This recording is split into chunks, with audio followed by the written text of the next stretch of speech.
So I was talking about George Soros, the billionaires, and then I was talking about um, how humans are educated using books that are advancing an agenda. In other words, they're not neutral books that you're taught from. They are all designed to put things into your mind in a certain way, mostly to keep those who are running the show running the show. So, for example, in history, you are not taught how to conduct a revolution. You are taught the constitution of your country, and this is how we elect representatives to the democracy, for example, and that's what you're told. But you are not told how do you go about organizing a revolution. What's a revolution? Deposing the current constitution. You're not taught that. How do you learn that? Well, maybe you'd have to go out on your own and see what you could gather on maybe biographies of people who did conduct revolutions. And then you have to wonder, well, I mean, is that really the truth? How are these revolutions done? There's the great revolution in India that was credited to Gandhi, and it was a non-violent protest against the British Empire that finally, it took a very, very long time to get that revolution. And in the end, what happened was an enormous bloodbath between the Hindu and the Muslim people of India. So, did they get what they want? Is India better for having kicked out the British? No, they're not. If you were to look at India today versus India if it had stayed under British rule, I don't think it's any better off whatsoever.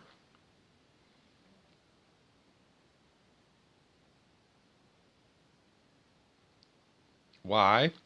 Mostly because India is not leading the world in anything. They have got they're either number one or number two in population. And what do we buy from India? In my grocery store, you can buy relish to put on your hot dog. That's what you buy from India.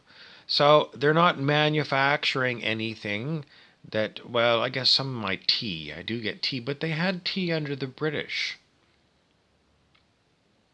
Is the standard of living better in India now than, not now and not 1940 or something when they were under British rule, but if the British had continued to rule India?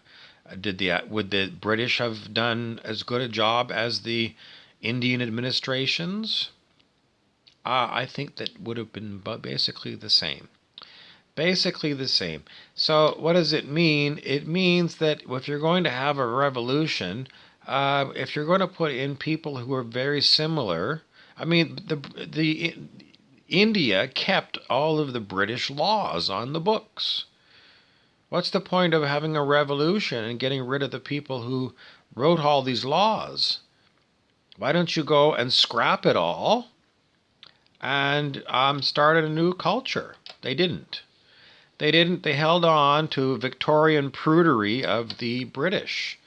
So it was a failed revolution. And as far as Gandhi trying to make the Indian people more spiritually enlightened, um, I don't think so. I mean, what am I going on? I'm going on basis of the Indian people who have come to North America that I've met. They're very Western. They're very Western. So it's not like they return to old Sanskrit or anything. They're a Western country.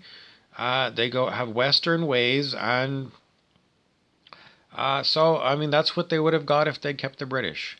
So the point of the revolution, there was no point. And in the end, if you got a country over 1 billion people and you're calling it a democracy, it's not a democracy.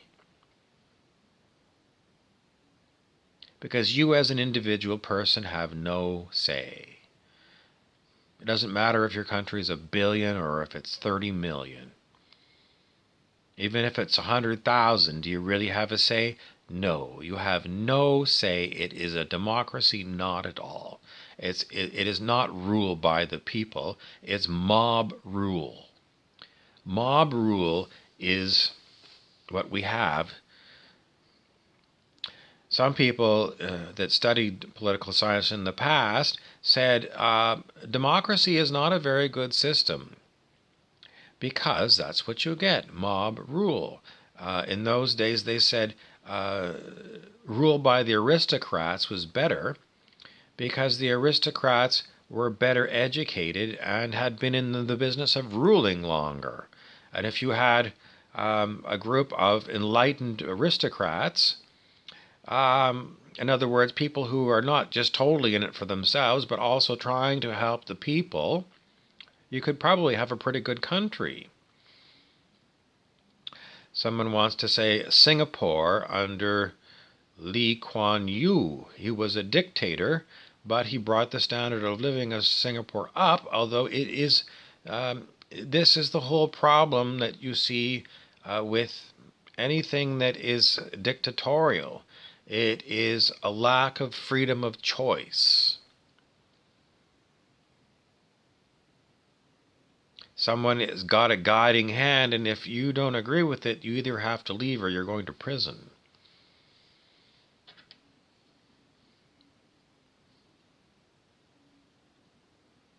Anyways, the point of the matter is that the children are all being mobilized to protest. Today it's climate change. Massive protest by students. But who is teaching the students that there is climate change and it's all due to fossil fuel? There is an agenda at work. There is the agenda of the billionaires that own the oil companies. They want us to keep using oil. They suppress other technologies that could replace oil and could have replaced oil a long time ago. And, studies say that there's more parts per million of carbon dioxide in the atmosphere now than there was 200 years ago or 300 years ago, 500 years ago. Is that what caused the climate change? No, I don't think so. I think if there is strange things going on, I think it's man-made. I think it is due to high technologies, and it has an agenda on it. And the mobilization of the children is very easy. It's very easy because they're very good at propaganda. Propaganda is at work here, and it is all with an agenda to keep the people stupid.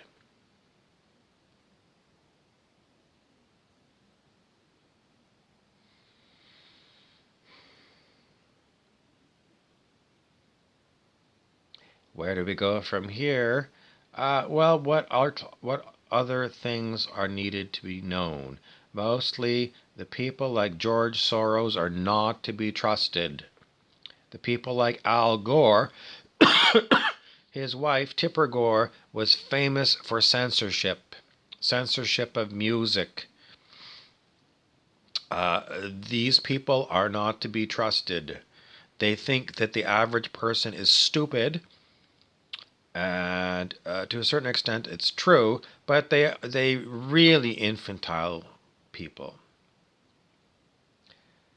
Al Gore, well, he was a real useless tit. And as far as his the climate change thing, it is all an agenda for someone to get rich on and someone to control the planet.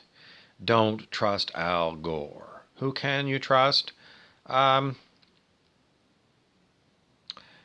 hmm.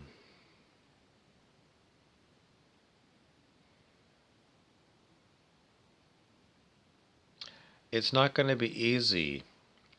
Even when you are someone who's like me, who really tries to disengage from all these propaganda campaigns, it's not easy to say what alternatives there are because there are too many people who are in the mob, and the mob is impossible to move except by really good propaganda with a lot of money where you can sway um, mainstream media. Mainstream media is got a stranglehold on planet Earth because the mob still pays attention to it. And the mob is what has to be mollycoddled. In other words, the mob has got to be placated. It needs bread and it needs circuses. This is a saying that goes way back to ancient Rome. Bread for the people and circuses, in other words, entertainment. They need food and entertainment. If the mob has got food and entertainment, then you can do whatever you want as a ruler. Those are the only two conditions. And in today's society, do they need the mob? They can't really go and do what they want to do, which is eliminate the population. If they had their druthers, they would. They would march you all into execution chambers and get rid of you. This is what they want to do, Agenda 21. They want to eliminate most of the human population to make it easier to control, and they don't need this many people to do the labor in the factories anymore.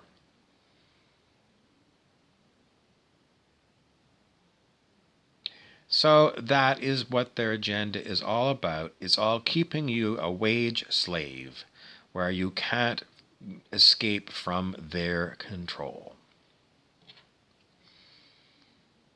How are things going to change?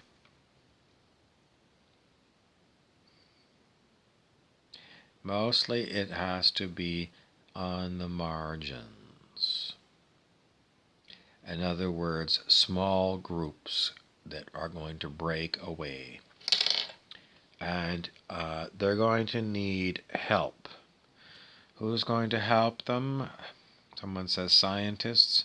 It could be extraterrestrials. Everyone's praying for that. But so far we haven't seen anything.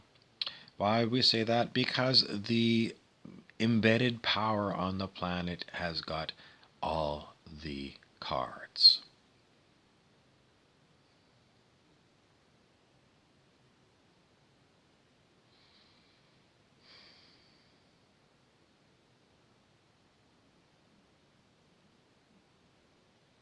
You also have to consider how you're going to help.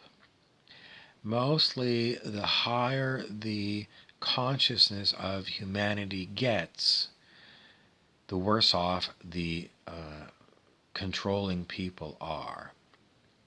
If you keep going up to higher and higher consciousness, more and more people, you can't be ruled the same way. Because your values are no longer based upon the mob. It's not based upon emotional appeals. You're going to start getting direct action. How do you get to higher consciousness? You've got to deal with your inner demons. How do you do that? Well, you have to stop drinking booze and doing drugs all the time. Because that just is a band-aid and it doesn't cure the problems within you. And then what do you need to do?